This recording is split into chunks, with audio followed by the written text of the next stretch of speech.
Pinangangambahan namang umabot sa Cavite, Pampanga at Bulacan ang oil spill mula sa lumubog na MT Terra Nova sa Bataan. Pinaghahandaan niyan ng kanilang lokal na pamahalaan. Nasa frontline na balitang yan si Mon Gualvez. Makapal at malapot na langis ang nakuhanan ng grupong Greenpeace sa bahagi ng dagat malapit sa Isla Tibagin sa Agone, Bulacan, bandang alas 10 ng umaga kahapon.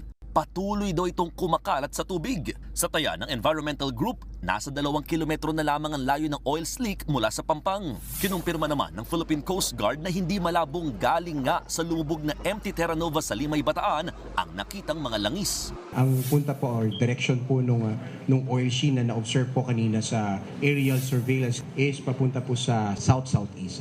So papunta po papuntang Batangas to Cavite area.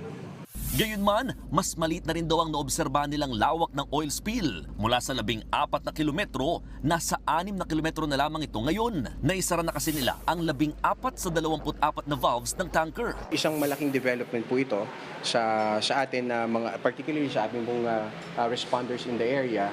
Yun po yung sinasabi din ng ating mga technical expert na light lang po yung oil sheen at yung na-mention niya po kanina. As per current update po natin na pwede pong naturally ma-evaporate dito. Sa tansya ng Philippine Coast Guard, aabutin ng 2 linggo ang ginagawang paglilinis. Kung ikukumpara sa lumubog na tanker sa Oriental Mindoro noong nakaraang taon, aabot sa 400 metro yung lalim ng pinaglubugan nito na kahit mga technical diver ay hindi na raw kayang masisid. Malayo sa 34 meters lamang na pinaglubugan nitong MT Terra Nova na mas madali raw nilang ma-access at ma-contain. Kanina, nagpulong ang iba't ibang ahensya ng pamahalaan kasama ang mga lider ng apektadong probinsya at mga posible pang abutin ng oil spill. Dumalo rin si Oriental Mindoro Governor Bons Dolor para magbahagi ng karanasan nila sa oil spill. Mungkahin niya, magpatupad na agad ng fishing ban sa mga apektadong lugar. Bagay na pag-iisipan naman daw muna ng provincial government ng Bataan. Siguro papag-usapan po namin together with the mayors yung suggestion ni Governor Dolor na 4 kilometers away from the sheen ay kinakailangan better as precautionary measure to declare a fishing ban. And then as needed, it needs to be expanded as well.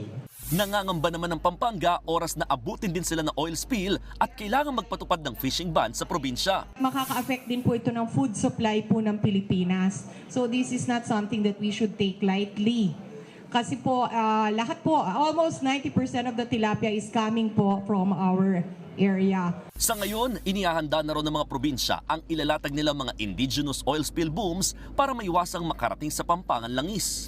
Samantala, pinangangamba ang umabot na rin daw sa Tanza, Cavite ang oil spill. Sa taya ng grupong Pamalakaya, higit 5,000 mangingisda roon ang maapektuhan kung hindi agad matutuldukan ng pagkalat ng langis. Sa isa ring FB post, nagpahayag ng oil spill alert si Cavite Governor John Vic Remulla. Maapektuhan anya ang coastal barangays ng Ternate, Maragondon, Naik at ibang bahagi ng Tanza. Naramdaman na raw ito ng bahagya kaninang madaling araw. Nagbabalita mula sa frontline, Mon Gualvez, News 5. Mga kapatid, Julius Babaw po. Iba na ang may alam at may pakialam sa panahon ngayon.